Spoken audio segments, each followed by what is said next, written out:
ओम नमः सिद्धेभ्य।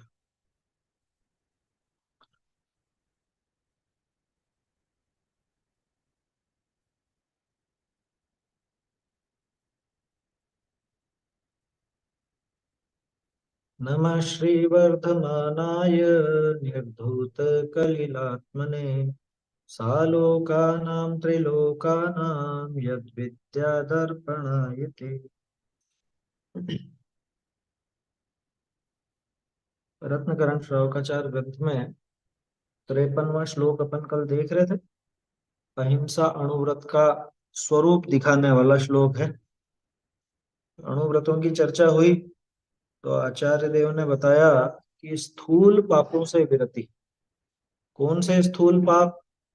कि प्राणातिपात, वितथ व्याहार, स्तेय, काम और मूर्छा, जिनको हम हिंसा, झूठ, चोरी, कुशील और परिग्रह के नाम से जानते हैं।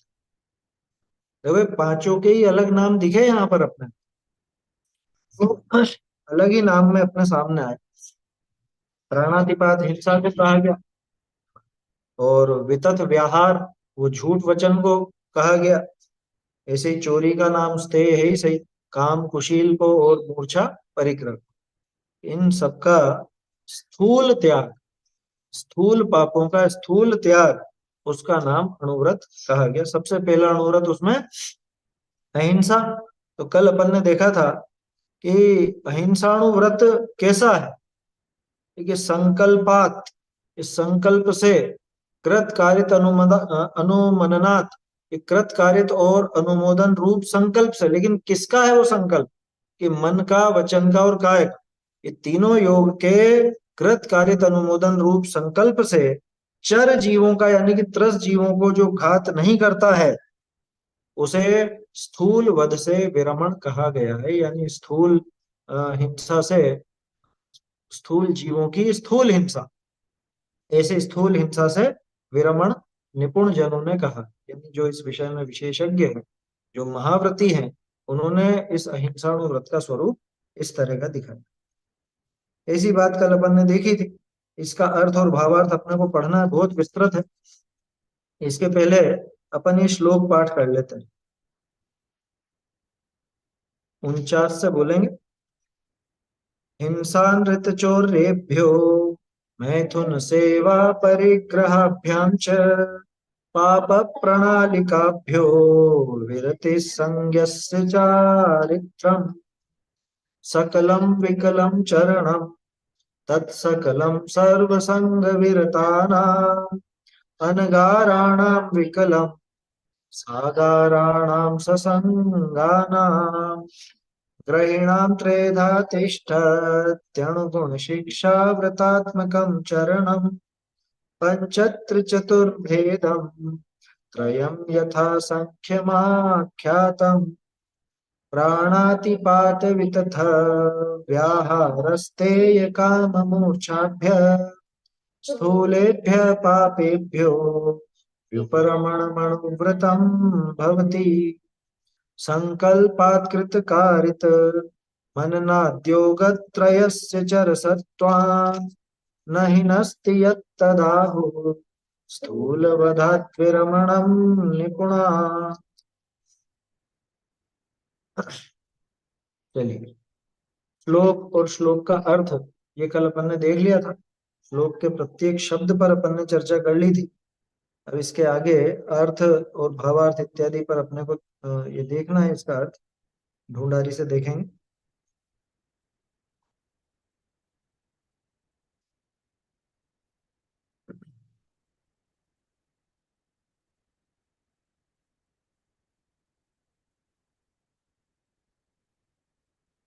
हम्म इसमें पहली पंक्ति से ही अर्थ दिया है। आप लोगों से ये अपेक्षा है कि आप लोग या तो पढ़ के आए होंगे इसको, नहीं भी पढ़ा होगा तो मैं जो पढ़ूंगा तो उसमें आसानी से समझ में आएगा। जहाँ विशेष चर्चा करने जैसी बात होगी वो अपन करेंगे। हर एक लाइन को अपन विस्तार नहीं देंगे, क्योंकि अपने आप में बहुत विस्तार और बहुत सरल करके लिखा है उन्होंने। फिर भी कोई शब्द अगर आपको नहीं समझ में आए, या कोई बात समझ में नहीं आए, तो आप बेझिझक पूछ सकते हैं, लेकिन रेज हैंड करके ही बोलें जो भी। पढ़ता हूं मैं। अर्थ: जो गृहस्थ मन वचन काय के कृत कारित अनुमोदना रूप संकल्पतें चर प्राणी जे द्विंद्रियादिक त्रस प्राणिनी का घात नहीं करे, ताहि निपुण जे गणधर देव हैं, ते स्थूल हिंसा ते विरत कहे। ठीक है, निपुण शब्द का अर्थ गणधर देव, वहां तक लेकर गए इस अर्थ को। कल भी अपन ने देखा था, निपुण महाव्रतियों को भी कहा और सीधे गणधर देव तक बताया। ठीक है, ये पंक्ति तो स्पष्ट है। आगे बढ़ते, यहाँ ऐसा जानना: जो गृहस्थ सम्यक दर्शन संयुक्त दयावान हिंसा ते भयभीत होए त्याग के सन्मुख हुआ, तोहु गृहस्थ के एकेंद्री जे पृथ्वी कायादिक तिनकी हिंसा का त्याग तो बनी सके नहीं। कितना भी विरक्त हो जाए, मतलब बहुत कोशिश कर ले, लेकिन गृहस्थ दशा में उसके स्थावर स्थावर जीवों का घात तो टल नहीं सकता। नहाएगा धोएगा, भोजन भी बनाएगा, तो पानी के जीव और आग के जीव, उन सब का घात भी होता है। बहुत दयावान है, सम्यक दर्शन सहित है उसकी बात कर रहे हैं, मिथ्या दृष्टि की बात नहीं कर रहे हैं। सम्यक दृष्टि जीव के भी गृहस्थ दशा में तो ये सब काम दिखता ही है ना, तो वो सब काम होते हैं। दयावान है, हिंसा से डरता भी है। देखो एक चीज और यहाँ पे छपे हुई पुस्तक में, त्याग करने की भावना है। ये जो लिखा है ना, इसको ब्रैकेट में डाल लीजिए, ये सदाशिव जी ने नहीं लिखा। हालांकि ये बात सही है कि उसको त्याग करने की भावना तो है, फिर भी सदाशिव जी ने मूल में नहीं दिया था, इसलिए चाहे तो इसको ब्रैकेट में डाल लीजिए। ये लिखा ना, त्याग के सम्मुख है। त्याग के सम्मुख है का क्या मतलब, कि कर ही देवे ना फिर त्याग, कि नहीं अभी त्याग बन नहीं पाता उसका। त्याग के सम्मुख हुआ तो हु गृहस्थ के एकेंद्री जे पृथ्वी काय अधिक तिनकी हिंसा का त्याग तो बन ही सके। खूब कोशिश कर ले, नहीं बन पाता, है ना? एकेंद्री जीव की बात कर रहे हैं, ध्यान रखना। त्रस जीवों का घात का त्याग तो बन जाता। ग्रह का त्यागी योगीश्वर निके त्रस स्थावर दोनी की हिंसा का त्याग बने, और प्रत्याख्याना वर्णाधिक कषाय का उदयते ग्रहते ममता छूटी नहीं, इस गृहस्थ के त्रस जीवनी की संकल्पी हिंसा के त्यागते भगवान अहिंसा अणुव्रत कया है। ठीक है, यहाँ पे प्रत्याख्याना वर्णाधिक कषाय के उदय से, ये समझ में आ रही है बात। घर के जो त्यागी होते हैं, जैसे योगीश्वर मुनिराज, उनके तो त्रस स्थावर दोनों तरह के जीवों का घात का त्याग हो जाता है। उनके तो दोनों ही प्रकार के, चाहे त्रस हो चाहे स्थावर हो, किसी भी जीव का घात नहीं करते। न संकल्प पूर्वक, न कोई विरोधी हिंसा, न कोई उद्योगी, न कोई संकल्पी तो खैर है ही नहीं, आरंभी भी नहीं, आरंभी भी नहीं। ठीक है ना, चारों ही प्रकार की हिंसा का त्याग किनके, कि वो मुनिराज के। और इसके इसके सिर्फ संकल्पी हिंसा का त्याग वो भी त्रस्त जीवों के, स्थावर का नहीं। स्थावर का मतलब त्याग नहीं कर पाता, स्थावर के घात का त्याग।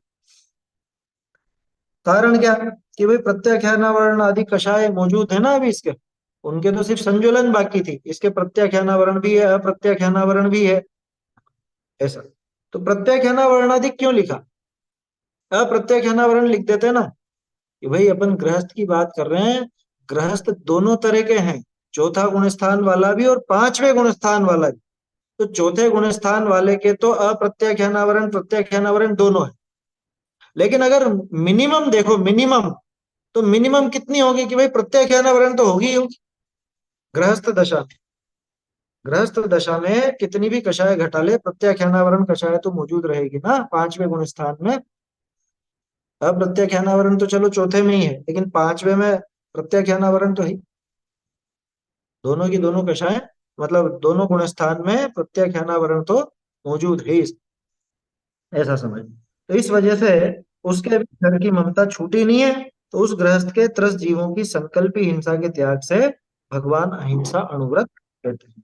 ठीक है ना, चलिए। सर इसमें प्रतिमाधारी भी आ गए इसमें, पांचवे हाँ में। आ गए, पांचवें गुण स्थान में प्रतिमाधारी आ गए, है ना। ये यूं समझ लीजिए, सीधे एलक शुल्लक तक की बात हो गई, ऐसा, है ना। मतलब जो बिल्कुल भी व्रती नहीं है, ऐसा अविरत, चौथे गुण स्थान वाला, सम्यक दृष्टि। और जो बस अब इसके बाद तो मुनि दशा ही है, ऐसे एलक शुल्लक, वो सबकी बात है, उन सब की बात है। सर ये देखिए, जो एलक तुलक हैं, ये घर में रह सकते हैं या घर के इनको घर छोड़ना पड़ता है फिर? ग्रह एलक त्याग है चुलक उस प्रतिमा में। घर त्याग है ना? हाँ। साधु संग में ही रहते हैं? नहीं, वो जरूरी नहीं कि साधु संग में ही हो, रहते हैं उनके पास भी जाते हैं, सीखते हैं उनसे, बाकी अलग ही रहते हैं, घर छोड़ चुके हैं। ग्रह त्याग है वो प्रतिमा।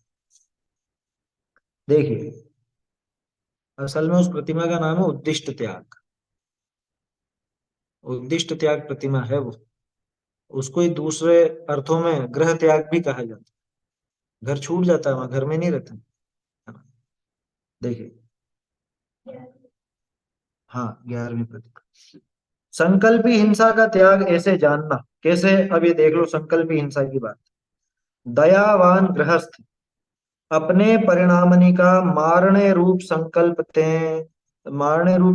ते तो त्रस जीव का घात करे नहीं, करावे नहीं, घात करने की मन वचन कायते प्रशंसा करे नहीं। क्या? न करता है, न कराता है, न अनुमोदन करता है, किसका?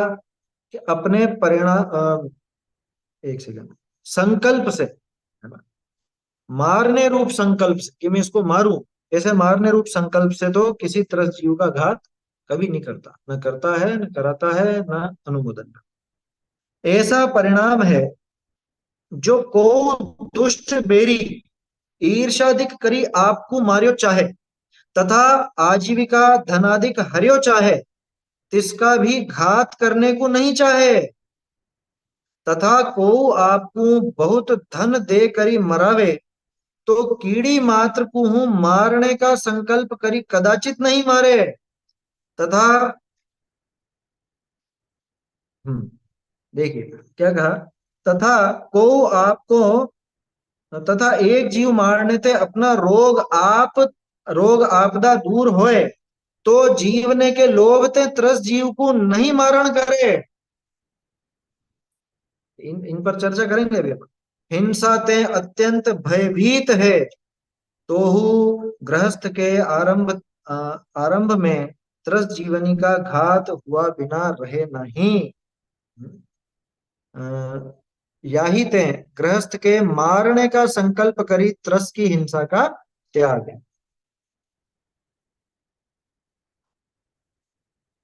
ठीक है ना, यही थे, ये हो गया।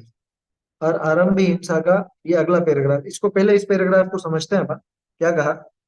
कैसा परिणाम है कि जो को दुष्ट बेरी, है ना, दुष्ट बेर ईर्ष्यादिक करी आपको मारियो चाहे, कोई दुष्ट व्यक्ति हो, है ना, कोई अपने को मारना चाहता हो, तथा आजीविका धनाधिक हरियो चाहे, आपके रुपए पैसे छिनाना चाहता हो, कुछ भी करे, तो विरोध तो करते हैं ना।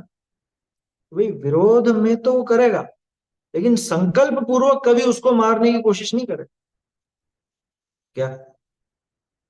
इस बात को समझना। यहाँ क्या कह रहे हैं कि ऐसा भी करियो चाहे, तिसका भी घात करने को नहीं चाहे, उसको भी मारने का उपाय नहीं करेगा वो। विरोध में वो मारना हो जाए वो आगे की बात है। वो जब खुद की जान पर ही बन आए या कुछ ऐसी बात हो जाए तो वो अलग न्यारी बात है। लेकिन जहां तक इसका बस चले, वहां तक ये मारने का उपाय नहीं करता। विरोध करता है या अपनी धन संपदा आदि हड़पने की कोई कोशिश करे, कोई अपने को मारना चाहे, अपने ऊपर हाथ उठाए, तो बचाव में तो वो करेगा, लेकिन बचाव में भी वो मारने का उपाय नहीं करेगा।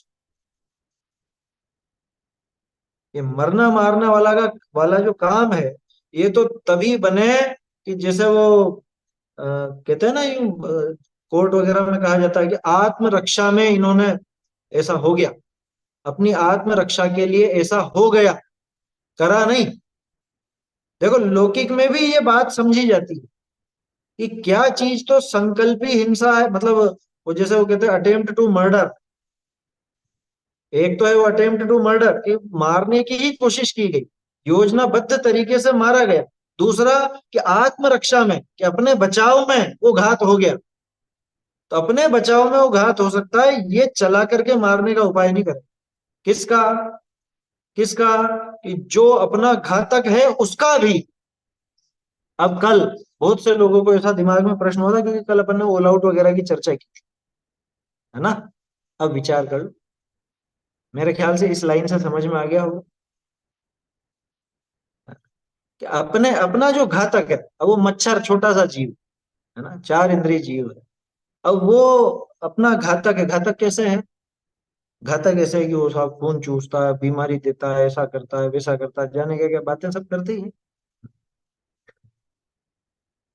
अब ये उससे बीमार भी होता है तो उसको मारने का उपाय नहीं करता, भगाने जितना उपाय तो करे।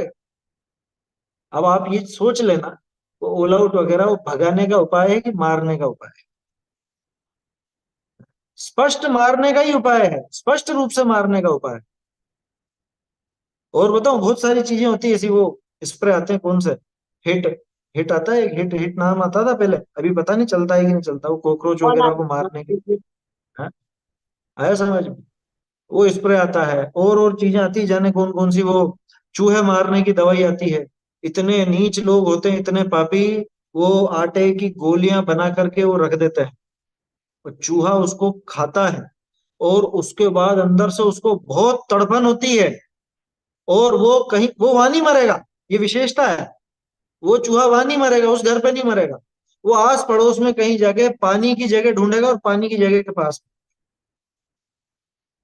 आया समझ? भयंकर तड़पता है वो। पानी पानी पानी, अंदर से पानी चाहिए रहता है उसको, इसलिए पानी की जगह के पास जाके मरता है, और उस घर पे तो मरेगा ही नहीं, क्योंकि तड़प रहा है ना, तड़पन में तो भागता है वो वहां से। ये विशेषता है, ऐसी चीजें बनती है। और तरह की पद्धतियां आ गई है, वो चिपकाने वाली आ गई है, कुछ ऐसी, वो आता है उसके ऊपर, वो चिपक जाता है, चूहा छूट नहीं पाता। आया समझ? ऐसे ही और भी चीजें हैं, विचार कर लेना, मुझे तो ज्यादा ध्यान नहीं, क्योंकि अपन वापरते नहीं है। ये तो पहले जो ज्यादा प्रचलन में थी, वो थोड़ा बहुत उदाहरण मालूम। कभी ऐसे काम नहीं करना कि जिससे वो जीव मर जाए। और सोचिए कुछ हो ध्यान में तो, फर्नीचर पे वो, कि अरे कीड़े लग गए, कीड़े लग गए, फर्नीचर पे वो उनको दवा छिड़क देते कि उससे वो कीड़े मर जाए। बोलो, कि अरे तो क्या करें, खाने देवें क्या? कि अरे आपके मारने से एक तो वो कोई खत्म नहीं होने वाली, वो वापस से आती है। आई समझ में? आपको ट्रीटमेंट करना हो तो जब वो जीव नहीं है, पहले आपने जब लगवाया बनवाया उस समय कर लो, ताकि पैदा नहीं हो। लेकिन जो है जिसमें, उसमें वो दवा छिड़की जाए, उसमें दवाई लगाई जाए, उससे तो मर ही जाते। अरे तो हमारा फर्नीचर खराब हो जाएगा, अरे तो फर्नीचर दूसरा बन जाएगा, उन सबको मारना ये कहाँ का उपाय है? दया तो जैन का पर्यायवाची है। जैन होता ही वो है जिसके चित्त में इतनी दया हो। ये लिखा ना यहाँ पे, क्या लिखा, ये लाइन फिर से पढ़िए। ऐसा परिणाम है, जो को दुष्ट बैर ईर्ष्यादि करी आपको मार्यो चाहे, कि हमको मारना चाहे, आजीविका धनाधिक हर्यो चाहे, तिसका भी घात करने को नहीं चाहे। और हम क्या करते हैं? हम एक सेकंड का विचार नहीं करते, ओ मरे तो मरने दो, हमारा इतना नुकसान कर दिया। हाँ? बोलो, यही कहते हैं ना। जैसे कोई मान लो किराने के व्यापारी हो, अधिकांश देखो किराने का व्यापार बहुत घातक काम है ना? किसी का हो तो विचार करना। मैं यूं नहीं कहूंगा कि आप बढ़िया काम कर रहे हो, उसमें विचार करना, जीवों का घात करते कैसे कैसे करते हैं। हमने तो देखा है ना, किराने का जो भी सामान है, ड्राई फ्रूट्स है, अनाज है, कुछ भी है, जीव पड़ते हैं। और वो जीव पड़ते हैं तो ये क्या बेचेगा नहीं क्या? वो जो आलोचना पाठ में आप पढ़ते हो, गलियारे धूप डराई, ये हमने आंखों से देखा, आप भी देख लोगे। कोई भी किराने वाला हो अगर आपकी पहचान का, तो वो सब धूप में डाल देता है, ये धूप में डाल देना, इसको सब निकल जाएंगे कीड़े, फिर बेच देता है उसको तो वो माल बेचना है कैसे न कैसे, वो नुकसान क्यों उठाए?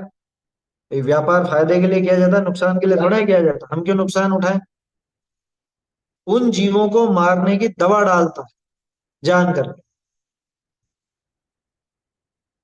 ये दया कहाँ है इससे?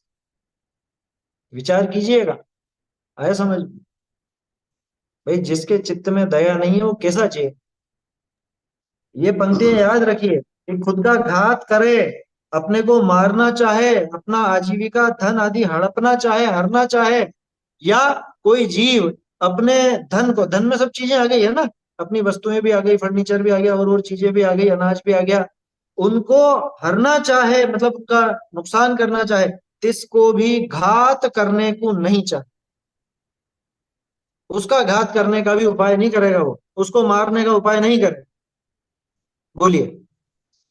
सर व्यापार का तो उद्योगी हिंसा में आएगा ना सर, छोटा व्यापार देखो, अगर जैसे। उद्योगी हिंसा है कि उद्योग करते करते कोई हिंसा हो जाए, वो उद्योगी हिंसा कहलाती है।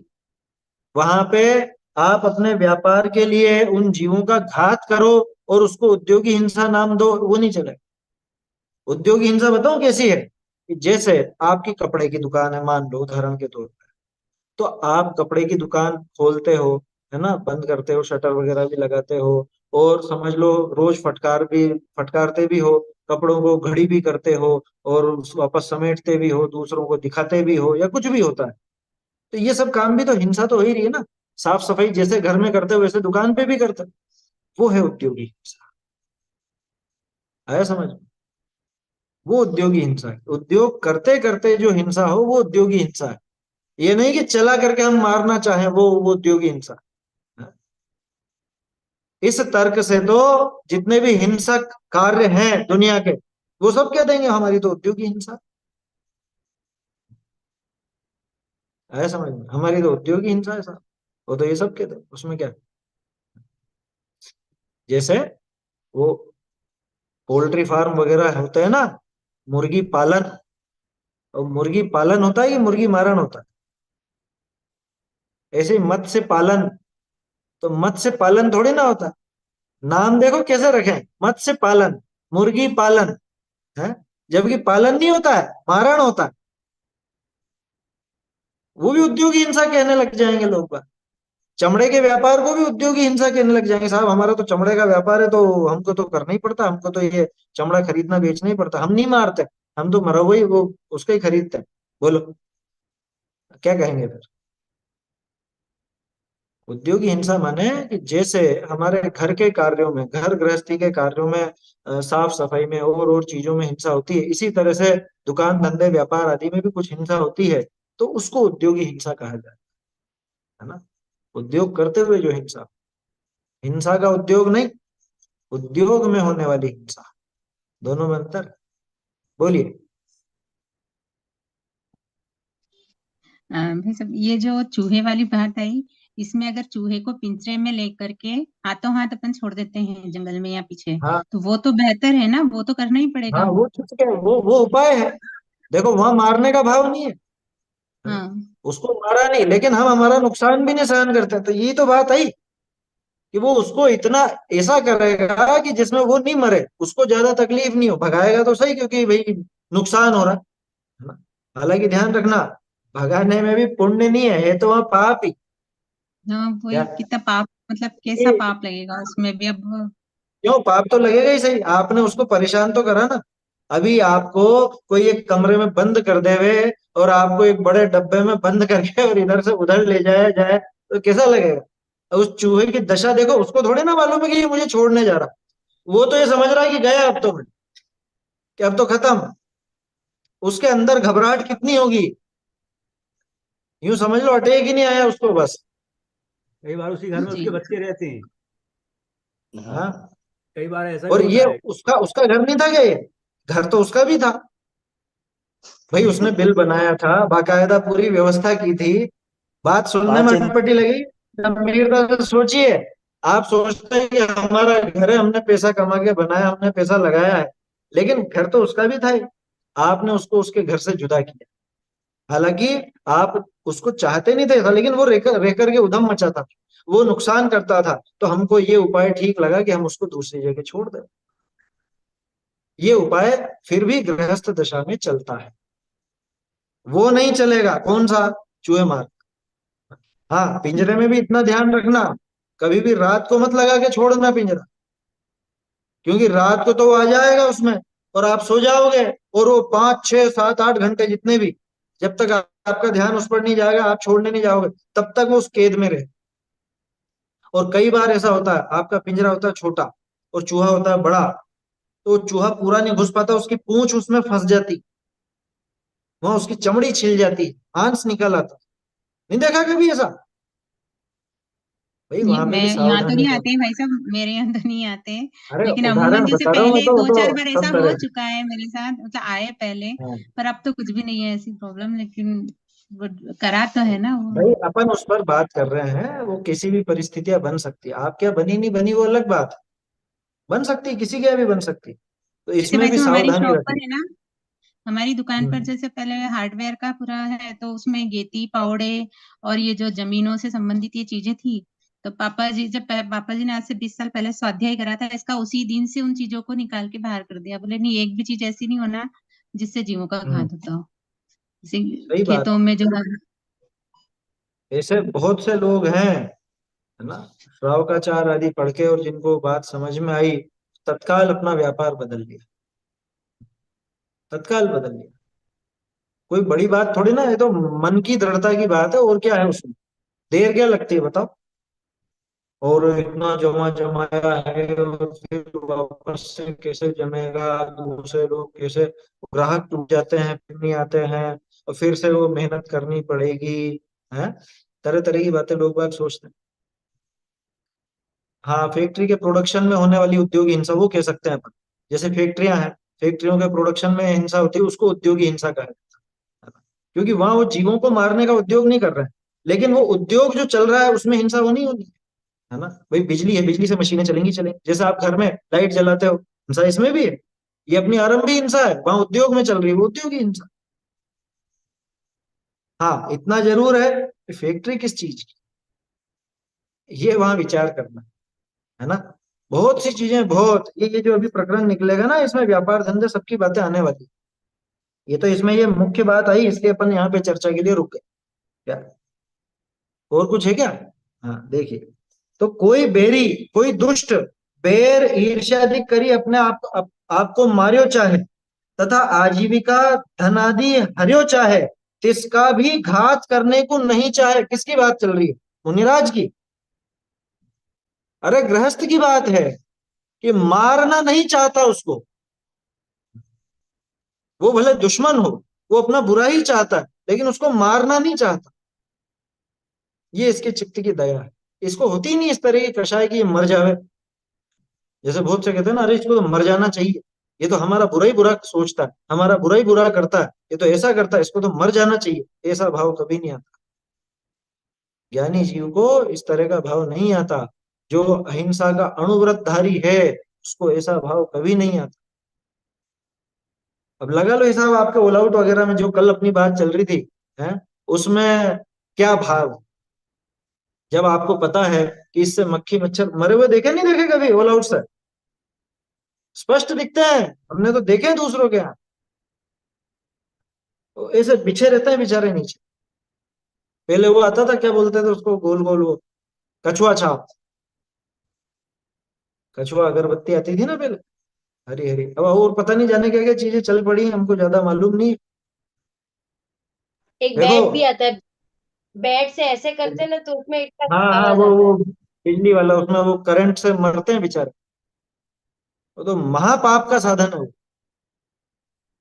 महापाप का साधन। सीधे मार रहा है, वो मारने के लिए तो चला रहा है। जैसे पहले के लोग वो हाथ से मारते थे ऐसे ताली बजा के, अब वो बेट से मार रहा है। मतलब इसको अंदर में कितना कितनी मतलब हिंसा इसके भरी हुई है। इसके मन में रत्ती भर भी इसको क्या कहें, दया का परिणाम नहीं अंदर, जरा भी दया का परिणाम नहीं। जिसने दूसरे जीव को जीव नहीं माना, वो खुद को क्या जीव समझेगा? आया समझ में? उल्टा भी लेते हैं, जिसने खुद को जीव नहीं समझा, वो दूसरे को क्या जीव समझेगा? दोनों बात आती है। मोक्ष पहाड़ में गाथाएं थी ना, कि जैसे ये खुद को देखता है वैसे ही दूसरे को देखता है, खुद को शरीर रूप ही देखता है तो दूसरे को भी शरीर रूप ही देखता है। मोक्ष पहाड़ में बहुत सुंदर गाथाएं थी शुरू में, 9-10 ऐसी कुछ है शायद शुरू में ही। बोलिए।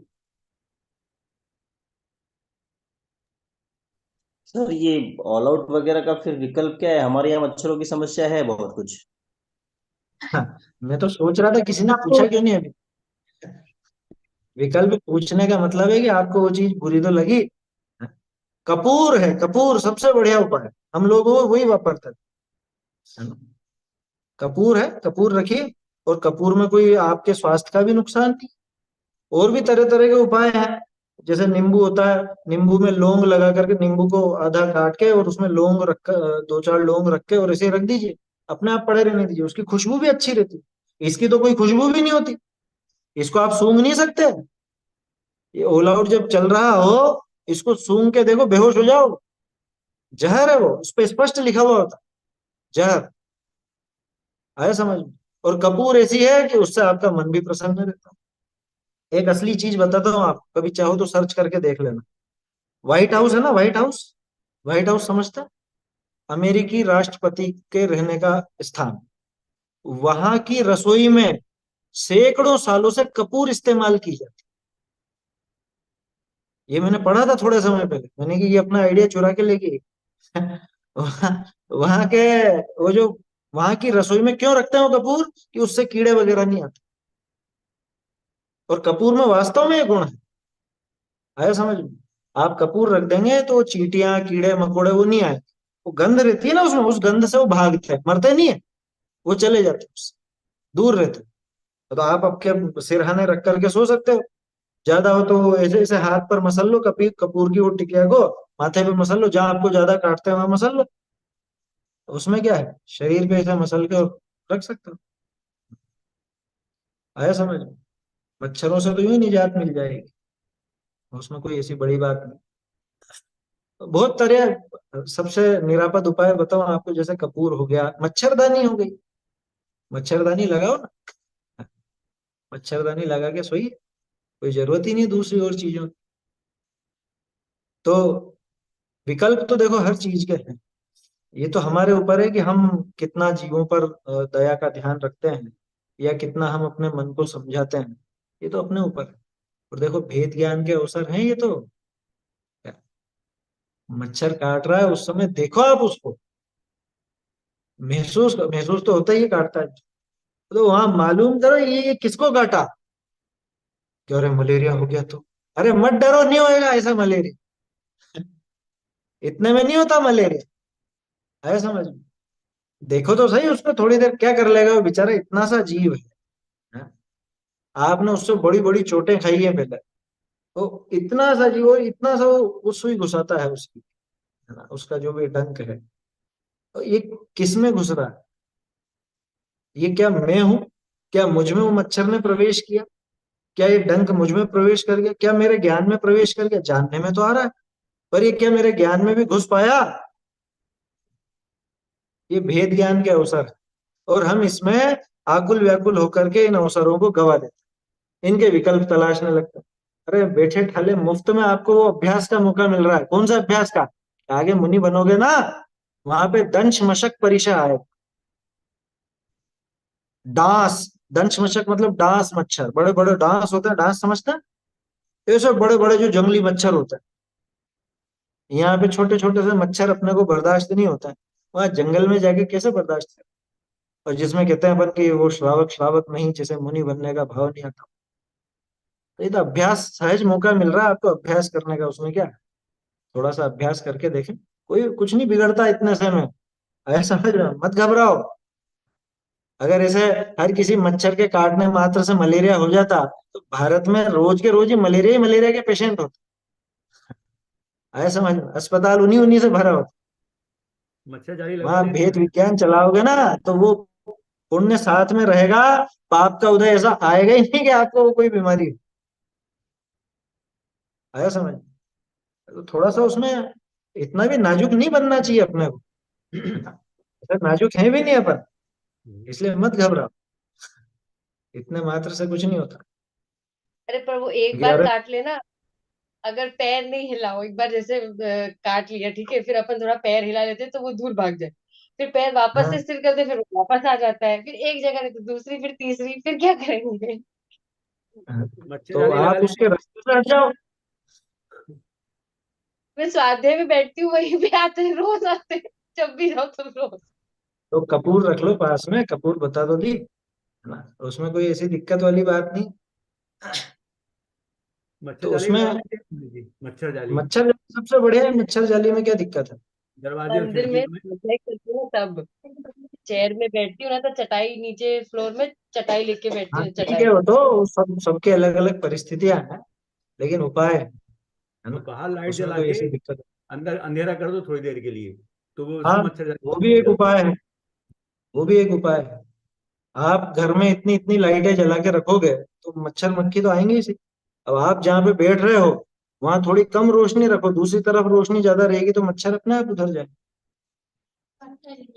ये सब उपाय हैं, चाहे तो अपना सकते हैं, ऐसा है। भाई दया का परिणाम होना चाहिए अपना कुल मिलाकर, है ना। दया का परिणाम रहेगा तो अपने आप सहज में ही इतना पुण्य बंधेगा, ऐसा पुण्य बंधेगा जो बाकी चीजें तो ऐसे ही सध जाएंगी, कोई उसमें ऐसी विशेष बात नहीं। और फिर भी कदाचित पिछले पाप का उदय आ भी जाए तो भी फायदा ही है, निर्जरित हो रहा है। आया समझ में? पाप का उदय आ गया तो मर थोड़े ना गए। आया समझ में? थोड़ा सा अगर पाप का उदय आ भी जाए, कुछ मच्छर के काटने से मान लो कोई रोग हो भी जाए, तो पिछले पाप का उदय निकल गया। आया समझ में? घबराओ मत, जीव कभी मरता है नहीं। आया समझ में? जीव नहीं मरता कभी। ये बात अपने ऊपर ही लगा ना, नहीं तो कहो जीव तो मरता ही नहीं है तो ऑल आउट क्यों नहीं लगाने देते, वहां मत लगा। क्योंकि दया की जो बात है वो व्यवहार से कही जाती है, व्यवहार से ही वैसे समझना चाहिए, और वो स्वयं पर लागू करना कि इतनी सी परिस्थितियों में, इतनी सी प्रतिकूलताओं में मैं कोई नष्ट होने वाला नहीं हूं, मैं समाप्त होने वाला नहीं। ये भेद ज्ञान के मौके हैं, इन मौकों को अपने को भुनाना चाहिए, है ना। चलिए, प्रश्न है क्या, बोलिए। सर, एक कभी शब्द सुमत प्रकाश जी वैसा अपने प्रवचन में बार बार बोलते हैं, पुण्य का अनुदय और पाप का उदय, इन दोनों में क्या डिफरेंस है सर? ये बहुत अंतर है। एकार्थवाची है, क्या नहीं अंतर नहीं, है? एकार्थवाची नहीं है। पुण्य का अनुदय का मतलब पुण्य का उदय नहीं होना, और पाप का उदय तो पाप का उदय है। भाई इसको ऐसे समझो आप कि जैसे भरत जी, भरत जी के 96 मतलब ये 6 खंड का राज्य था, तो 6 खंड के पुण्य का उदय था, ठीक है ना। जब दीक्षा ली तो वो सारा वो राज्य छोड़ दिया। अब ये बताओ 6 खंड के राज्य जितने पुण्य का उदय है या नहीं? क्या अब तो नहीं है। अब उस पुण्य का अनुदय है, ठीक है ना। लेकिन क्या पाप का उदय है क्या? कि उसको पाप का उदय थोड़े ना बोले। मुनिराज जो धन संपदा आदि सबको त्याग करके जाते हैं, तो वहां पे ऐसा समझना कि अब उस जाति के पुण्य का उदय नहीं रहा, लेकिन इसका आशय यह नहीं है कि पाप का उदय आए। तो यह है पुण्य का अनुदय और पाप का उदय में अंतर। दोनों एक चीज नहीं है, दोनों अलग अलग। हम कंफ्यूज क्यों हो जाते हैं? क्योंकि अक्सर ऐसा होता है कि इधर तो पुण्य का उदय समाप्त हो जाता है और उधर कोई पाप का उदय भी आ जाता है। तो दोनों अलग अलग चीज थी, लेकिन वो एक क्रिया देख करके हम कंफ्यूज हो जाते हैं। हमें लगता है पुण्य का अनुदय और पाप का उदय है, जबकि दोनों में भिन्नता है, ऐसा समझ। चलिए आगे बढ़ते हैं। तो वो उसका भी घात करने को नहीं चाहता, वो नहीं घात करना चाहता उसका, है ना। उसको ऐसा कोई विकल्प नहीं रहता कि मैं इसको मारूं। अतीन्द्रिय आनंद का उदय नहीं, अतीन्द्रिय आनंद का उदय तो अलग चीज है। भाई वो उदय थोड़ी ना है, ये उदय और अनुदय तो कर्म की तरफ से ही बात कही जाएगी। अतीन्द्रिय आनंद प्रकट हुआ, वहां बाहर में पुण्य का उदय हो या पाप का उदय, उसको कोई फर्क नहीं पड़ता। ये तो अपन समझने के लिए कह देते हैं कि इधर इस जीव को अतीन्द्रिय आनंद का जोर है, इसलिए ये यहाँ पे घबराता नहीं है, इसलिए इसको कोई फर्क ही नहीं पड़ता बाहर में पुण्य का उदय है कि पाप का उदय। बाकी उदय अनुदय ये तो कर्मों की दशा में ही लिया जाता है। चलिए, क्या कह रहे हैं? तथा को आपको बहुत धन दे करी मरावे, तो कीड़ी मात्र को हु मारने का संकल्प करी, कदाचित नहीं मार। कोई रुपए पैसे भी देना कि मैं तुझे इतने रुपए दूंगा, मार दे इस चींटी को।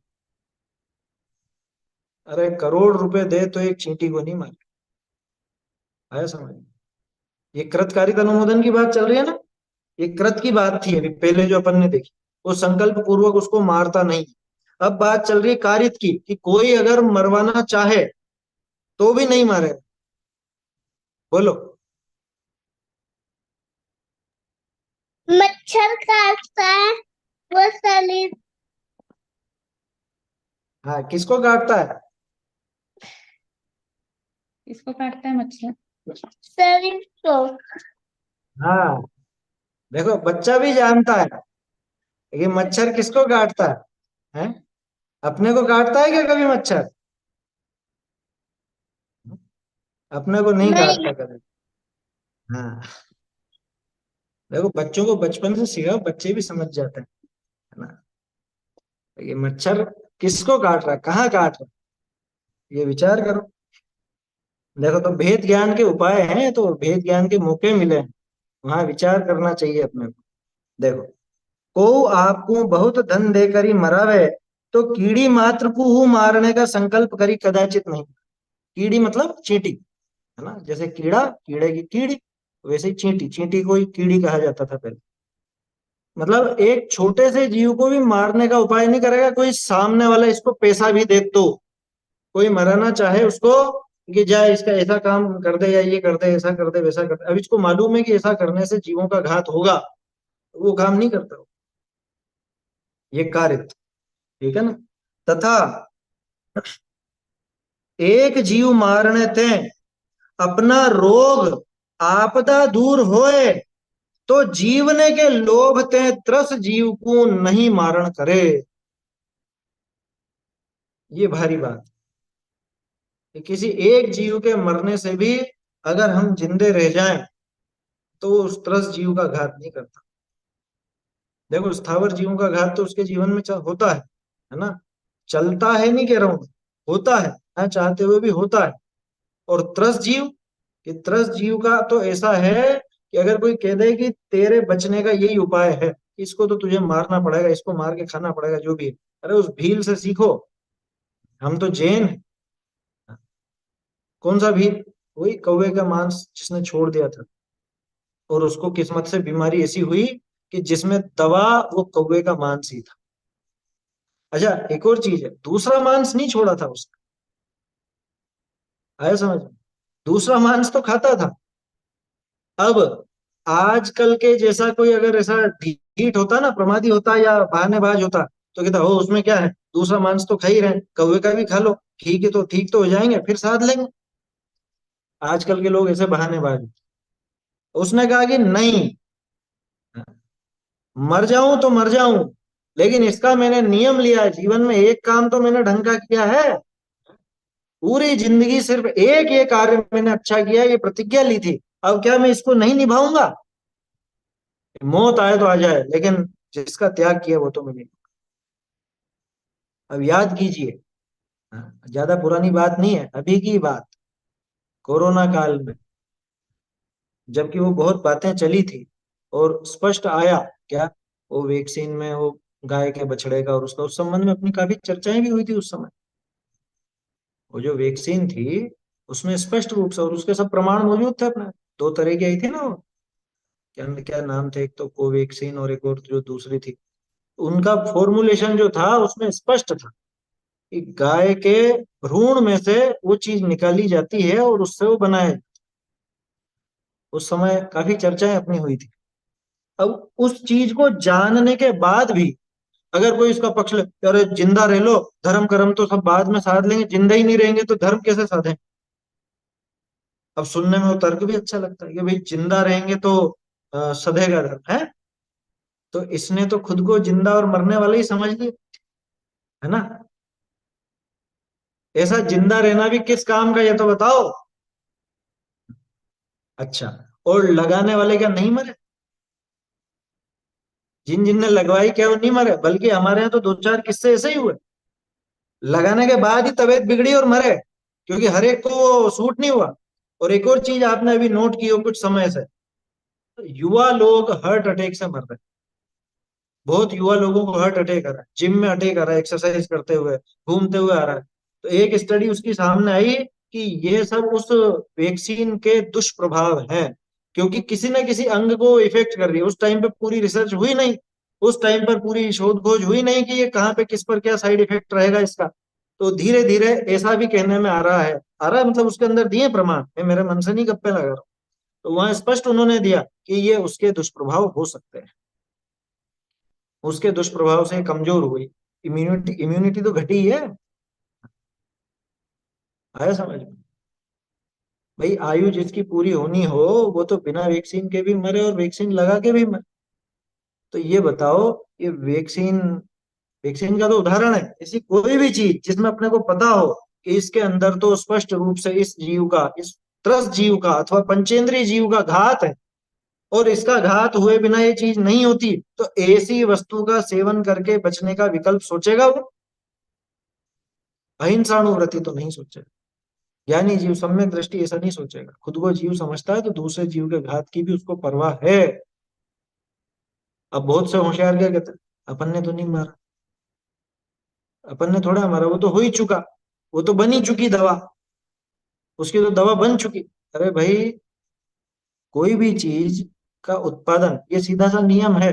थोड़ी बहुत अगर कॉमर्स पढ़ी हो या कुछ भी ऐसा हुआ, मैं हालांकि कॉमर्स वाला नहीं हूं, लेकिन इतनी बात तो सब जानते हैं ना कि वस्तु का प्रयोग होता है तो वस्तु का उत्पादन होता है। कोई कंपनी वो सामान क्यों बनाएगी? वो बिकेगी, उसकी उसको खरीदने वाले लोग होंगे तो ही बनाएगी ना। आया समझ? आपने उस एक वस्तु का उपयोग किया, एक वस्तु घटी बाजार से, वो कम हुई, जैसे जैसे वो कम होती जाएगी उनका लोड खत्म हो जाएगा तो नई आएगी बनकर। जैसे अपनी पुस्तकें प्रकाशित करते हैं, पुस्तकों का प्रकाशन होता है, तो सारी पुस्तकें समाप्त हो जाती हैं और डिमांड आती है तो पुस्तकें अपने आप छपती है। वैसे हिसाब है। आया समझ? डिमांड एंड सप्लाई, बस यही नियम चलता है बाजार।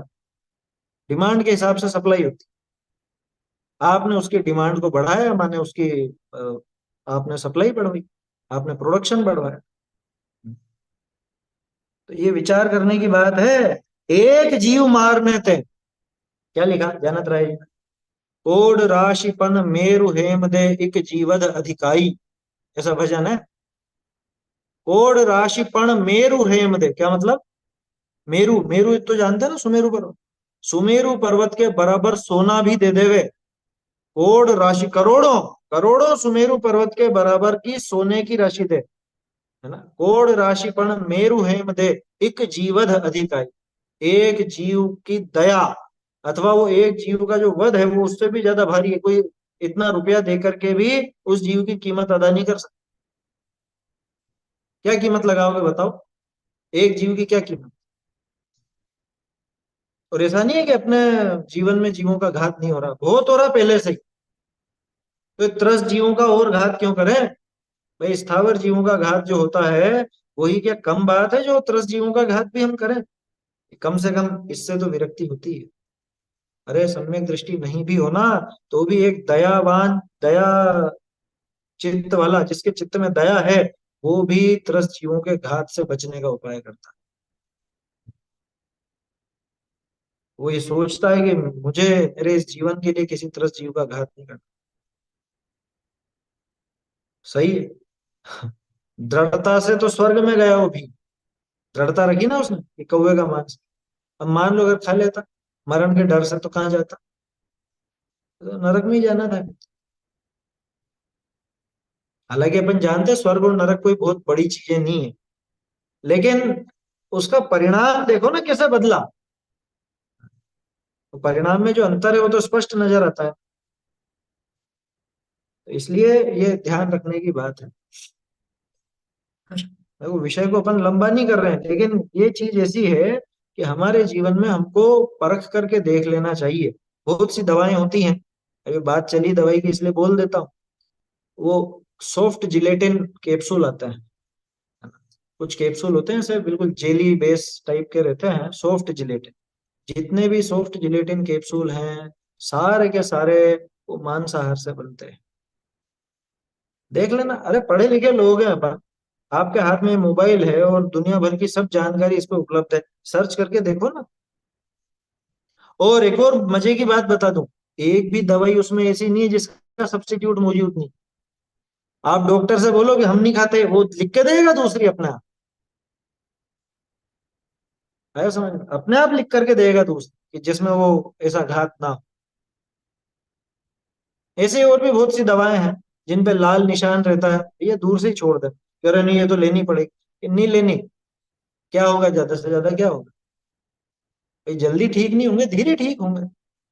ठीक तो होना होगा तो वो तो यूं भी बिना दवा के भी ठीक होगा, पुण्य का उदय होगा तो, है ना। और आयु शेष नहीं होगी तो ये दवाई लेते लेते भी मरते ही हैं सारे के सारे। तो और उस जीने मरने का लाभ क्या है जहां पे पूरा ही दूसरे जीवों का घात करके ये जीना चाहे तो?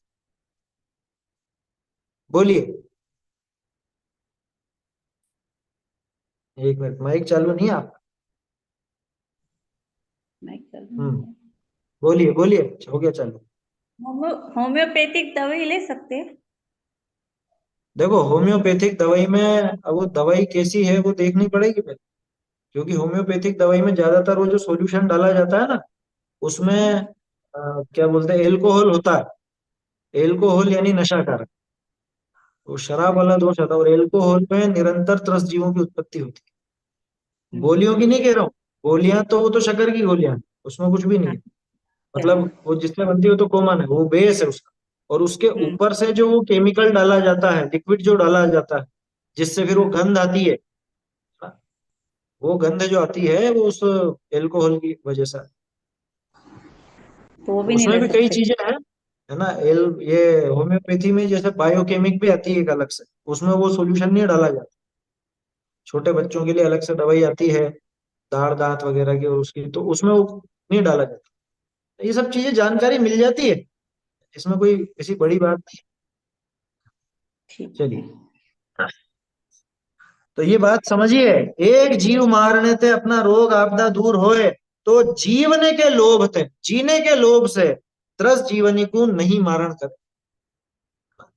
जीने के लोभ से भी वो त्रस्त जीवों का घात नहीं करता। अरे मर जाऊंगा मैं, इसके बिना तो मर जाऊंगा। बहुत से लोग बहुत घबरा जाते हैं, अरे कैसे भी करके बचा लो अभी तो। और उससे कहा जाए कि तुमने नियम लिया था, अरे गए भाड़ में नियम वियम सब। अभी तो कैसे भी करके तुम हमारे प्राण बचा लो, बाद में फिर ले लेंगे, प्रायश्चित ले लेंगे। इतने ढीठ हो गए लोग, क्या कहते हैं, हम तो प्रायश्चित ले लेंगे। अरे जो पहले से ही ऐसा विचार करके बैठा है और आगे प्रायश्चित लेने की बात करके अभी नियम तोड़ता है, उसने क्या सोच करके नियम। हम्म? ध्यान रखिए। मैं फिर से कह देता हूँ, वैसे तो मोक्षण प्रकाशक चालू हो गई सही, लेकिन वो प्रकरण बहुत बाद में आएगा। प्रतिज्ञा का प्रकरण आप सब लोग अच्छे से पढ़िए, अगर किसी के दिमाग में हो ना कि हम ऐसा नियम लें, ऐसी प्रतिज्ञा ले करें, वो पढ़िए। 238, 39, 40 पेज पर, 203 और 204 पर, है ना, अच्छे से पढ़िए। वैसे और भी जगह है वो, लेकिन उनको पढ़िए आप अच्छे से। उसके बिना कुछ भी नियम का ले लोगे और फिर बाद में घबरा के छोड़ोगे, उसमें अवमानना होगी, अनादर होगा, तो उसमें तो खुद का ही नुकसान होगा।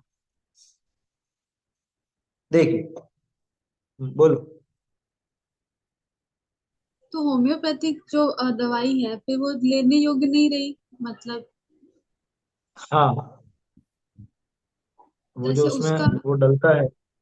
हाँ, तो वो जो हम्म, बेस डाला जाता है उसमें, तो वो क्या अल्कोहल मतलब वही डाला जाता है, फिर कुछ और भी उसका सब्स्टिट्यूट होता है ऐसा कि अपन ले सकते हैं ऐसा कुछ? मैंने कहा ना, उसमें जैसे बायोकेमिक वगैरह भी आती है, होम्योपैथिक में एक दूसरी विधि भी है ना। मतलब हमारे एक जानकार है, वो बता रहे थे कि इसमें दो तरह से चलता है, एक मिल्क बेस चलता है, एक एल्कोहल बेस चलता है। एल्कोहल बेस की तो वो जो वो दवा छिड़की जाती है, वो एल्कोहल बेस होती है। और मिल्क बेस तो वो कहते हैं, क्या पता उसमें मिल्क विल्क तो क्या डालेंगे, लेकिन वो उसका दूसरा बेस होता है, वो बायोकेमिक कहलाती है। जैसे वो बच्चों की आती है BC21, BC13, ऐसे अलग अलग नाम से, BC मतलब बायोकेमिक, तो वो आती है उसका। उसमें जानकारी ले लेना कि भाई ये एल्कोहल बेस है कि क्या है ना, जिसमें वो निरापद हो और कोई ऐसा दोष नहीं दिखे, वो लेने लायक है। लेने लायक का मतलब वो अपनी भूमिका के हिसाब से देख, ऐसा है। चलिए, एक जीव मारने से अपना रोग आपदा दूर होए, तो जीवने के लोभ ते त्रस जीव को नहीं मारण करे, किसी भी त्रस जीव को वो नहीं मारता उसके चक्कर। हिंसा ते अत्यंत भयभीत है, बोलो। क्या लिखा? अत्यंत भयभीत रहता है हिंसा से। ये मुनिराज की बात नहीं है, ये गृहस्थ की बात है, जिसके जीवन में वो हिंसा नजर आ रही है, लेकिन हिंसा से तो भयभीत ही रहता है, डरता है। वो जानता है ना कि भाई ये जैसे तैसे तो ये धर्म का मार्ग मिला है, और इस हिंसा आदि के चक्कर में, ये व्यर्थ के जीवों के घात के चक्कर में मुझे और भटकना ना पड़ जाए, ऐसा डर उसको निरंतर बना रहता है। अब भयभीत है तो भयभीत होने पर भी गृहस्थ के आरंभ में त्रस जीवनी का घात हुए बिना रहे नहीं। ये क्या हुआ? अभी तो कह रहे थे त्रस जीवों का घात नहीं करता, कि वो डरता है, वो घात नहीं करता संकल्प पूर्वक, लेकिन उसके आरंभिक क्रियाओं में त्रस जीवों का घात तो होता ही होता है। अब वो घात कई प्रकार का होता है, देखना क्या। एक तो घात का अर्थ सीधे मार डालना, वही भी होता है। दूसरा घात उसको कोई पीड़ा देना, परेशान करना, ये भी है। जैसा कि थोड़ी देर पहले अपन ने बात की, है? मच्छर को उड़ा दो, मतलब मारो मत, उड़ा दो, तो भी परेशानी है। चूहे को आप दूसरी जगह छोड़ के आए तो घात तो वो भी है, लेकिन उसके जीवन में ये घात होता है। वैसा घात नहीं होता, संकल्प पूर्वक मारने का काम नहीं होता, और मारने जैसा घात नहीं देखा जाता उसके जीवन। ठीक है ना? हिंसाते अत्यंत भयभीत है तो गृहस्थ के आरंभ में त्रस जीवनी का घात हुआ बिना रहे नहीं। अरे अभी आपने दिवाली की साफ सफाइयां की, कितनी मकड़ियों को बेघर किया? नहीं किया? वो घर ही तो था उनका, लेकिन अब वो उनके जाले में फंस के और दूसरे जीव भी मरते हैं, और जीव भी पैदा होते हैं, इस वजह से उनको सफाई तो करनी पड़ती। तो अपन उन मकड़ियों को मारते तो नहीं है, लेकिन वो भागते तो हैं ही। आया समझ? तो वो होता ही है उसके जीवन में, त्रस्त जीवों का घात होता है। अभी जैसे अपन ये बिजली वगैरह का प्रयोग करते हैं, ये जहां बनती है और कैसे कितनी हिंसा होती है वो सारा काम होता है ना, अपन चला करके तो नहीं कर रहे, अपन जीवों को मार करके तो नहीं बना रहे। अब उसके उत्पादन में ही वो हिंसा हो रही है, वो उद्योगी हिंसा वहां होती है, और उससे अपनी आरंभी हिंसा जुड़ी हुई है। तो ऐसा काम वहां पर होता है। अपन गाड़ी चलाते हैं, कुछ भी करते हैं, तो बहुत छोटे छोटे जीव भी रहते हैं जो अपन देख करके चलाएं, मतलब रास्ते पर देख करके जाएं तो भी वो जीव अपने को गाड़ी से तो नजर नहीं आए। अपना प्रयास ये रहता है कि अपन उनका घात नहीं करें, अपना प्रयास ये रहता है, लेकिन होता तो है, जीवों का घात तो होता ही है ना उसमें। ऐसा है। यही थे, देखो क्या कहा कि वो दो बातें, हिंसा से अत्यंत भयभीत रहता है, फिर भी गृहस्थ के आरंभ में त्रस्त जीवों का घात हुए बिना रहता नहीं। यही ते गृहस्थ के मारने का संकल्प करी त्रस्त की हिंसा का त्याग है, और आरंभी हिंसा का त्याग करने को समर्थ नहीं। उसके संकल्प पूर्वक जो त्रस्त जीवों की हिंसा होती है, उसका तो त्याग कर देता है। ये इसमें विशेष बात है। संकल्पी हिंसा का तो त्याग वो बुद्धि पूर्वक करता है, लेकिन आरंभी हिंसा का त्याग वो नहीं कर पाता, क्योंकि ना चाहते हुए भी उसके जीवन में, गृहस्थ दशा के कार्यों में और चीजों में वो हिंसा होती है, और उसको मालूम है होती है। जैसा अपन ने कल बात की थी ना, नहाने धोने में और चीजों में, उनमें भी होती है। अपने शरीर के आधार से बहुत सारे त्रस्त जीव हैं। तो आप बाथरूम की सफाई करोगे, कपड़े धोओगे, खुद नहाओगे, हैं, या घर के और भी काम करोगे, तो उसमें छोटे छोटे त्रस्त जीव जो कि अपने को कदाचित नजर नहीं भी आते हो, या नजर आ भी जाते हो तो छुपे रहते हैं, उनका घात होता ही होता है। कुछ भी कर लो, होता है। तो वो जानता है, इस वजह से संकल्पी हिंसा का तो वो त्याग करता है ना। आरंभी हिंसा का त्याग उसके नहीं होता। आरंभी हिंसा का त्याग कहाँ पे होगा?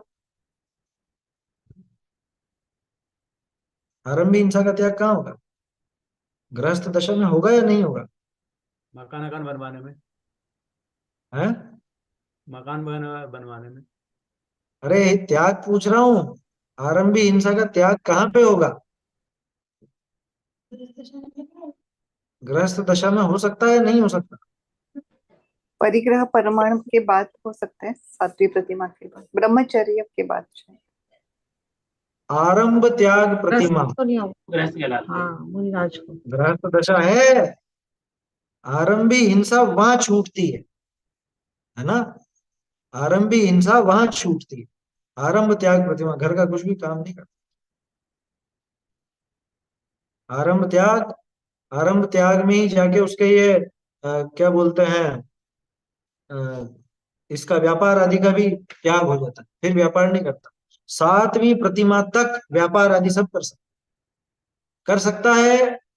करे ये जरूरी नहीं है ना, कर सकता है ये संभावना बताई, करे ही सही ये जरूरी नहीं। सातवीं प्रतिमा माने ब्रह्मचर्य प्रतिमा। और लोग क्या सोचते हैं कि ये तो ब्रह्मचारी, ये कैसे व्यापार करेंगे। अरे भैया, सातवीं प्रतिमाधारी भी हो ना, वहां तक व्यापार संभव है। उसके बाद जाके आरंभ त्याग होता है। आरंभी हिंसा वहां छूटती है। आरंभ त्याग, फिर परिग्रह त्याग, अनुमति त्याग, और फिर उद्दिष्ट त्याग, है ना। उद्दिष्ट त्याग जिसको ही दूसरे तरह से अपन ग्रह त्याग भी कहते हैं, कि वहां पे तो घर गृहस्थी सब छूट ऐसा। तो इसलिए ये जो गृहस्थ जीव है, बुद्धि पूर्वक तो संकल्पी हिंसा का त्यागी होता है। आरंभी हिंसा इसके छूटती नहीं है, वहां की बात छोड़ देना। सातवीं प्रतिमा तक आरंभी हिंसा इसके हुआ करती। बोलो। उद्दिष्ट भोजन का जिसके त्याग रहता है तो वो भोजन से संबंधित कोई नियम नहीं ले सकता ना। जैसे कैसा आजीवन नमक का त्याग, हरि का त्याग, इस तरह के नियम। ले सकता है? ले सकता है, हरि का त्याग ले सकता नहीं तो उन्होंने जैसे नियम लिए, माना मतलब कोई मुनिराज है जिनके शुरू से नमक का त्याग है, ऐसा कुछ है, तो अब वो तो गृहस्थ का जो खाना बनेगा, गृहस्थ तो उसके हिसाब से खाना बनाएगा। और अगर उन्होंने ये है। नमक जान के का नहीं बनाया होगा, कि मुनि, बाकी हरित काय का तो कर सकता है, क्योंकि नमक नजर नहीं आता। हरित काय तो स्पष्ट नजर आता, तो वो लेंगे ही नहीं, है ना। इधर और गृहस्थ ये अगर नमक हरित काय तेल देखने की वगैरह का। कोशिश करेगा, नमक का नहीं कह सकते अपन, क्योंकि नमक नजर नहीं आता। उनको कैसे पता चलेगा चखे बिना कि इसमें नमक है या नहीं। वैसे तो श्रावक को सारी चीज बताता है, लेकिन अब उसके बारे में तो थोड़ा अपने को देखना पड़ेगा कि नमक आदि का वहां पे होगा कि नहीं होगा, क्योंकि ये बात बिल्कुल थोड़ी सी अलग है। हरित काय आदि का या किसी वस्तु विशेष का जो सामान्य दिखने में पता चल जाती है, उसका तो त्याग बन जाता है आसानी से, कोई बड़ी बात नहीं। बोलिए, समय ज्यादा हो गया है, बोलिए। वो नमक अलग से रखते हैं थाली में, बिना नमक का बनाते हैं, अलग से नमक रखते हैं। नहीं नहीं नहीं, ऐसा नहीं होता है। बिना नमक का अलग से क्यों बनाएंगे, अलग से बनाया तो उद्दिष्ट हो गया वो तो। अच्छा, तब भी उद्दिष्ट हो गया। अपने लिए बना देते हैं बिना नमक। भाई खुद के लिए बिना नमक का बनाता हो वो श्रावक, तो बिना नमक का देगा। तो खुद के लिए बिना नमक का बनाता क्या है, वहां वो विचारणी हो जाती है बात। इसलिए मैंने कहा उस विषय में थोड़ा सा समझना पड़ेगा। अलग से बना रहा है, नमक अलग से रख रहा है, ये तो उद्दिष्ट है। अलग से रखने का मतलब ही उद्दिष्ट हो गया। खुद के लिए जो चीज बनाई जाती है वो दी जाती है, तब जाके मुनिराज का अनुद्दिष्ट आहार होता है। समाप्त करते हैं अभी, और चर्चा फिर करेंगे बाद में अपन।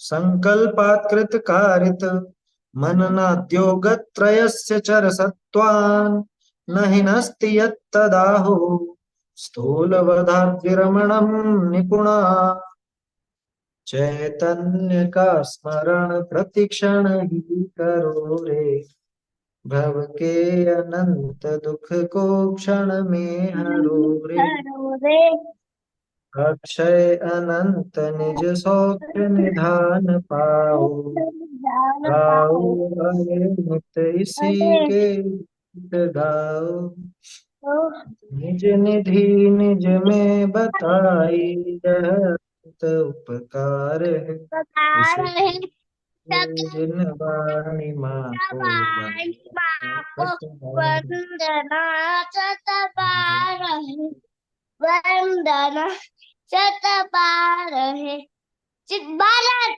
जिनवानी माता की जय हो, जिनवानी माता की जय हो, जिनवानी माता की जय।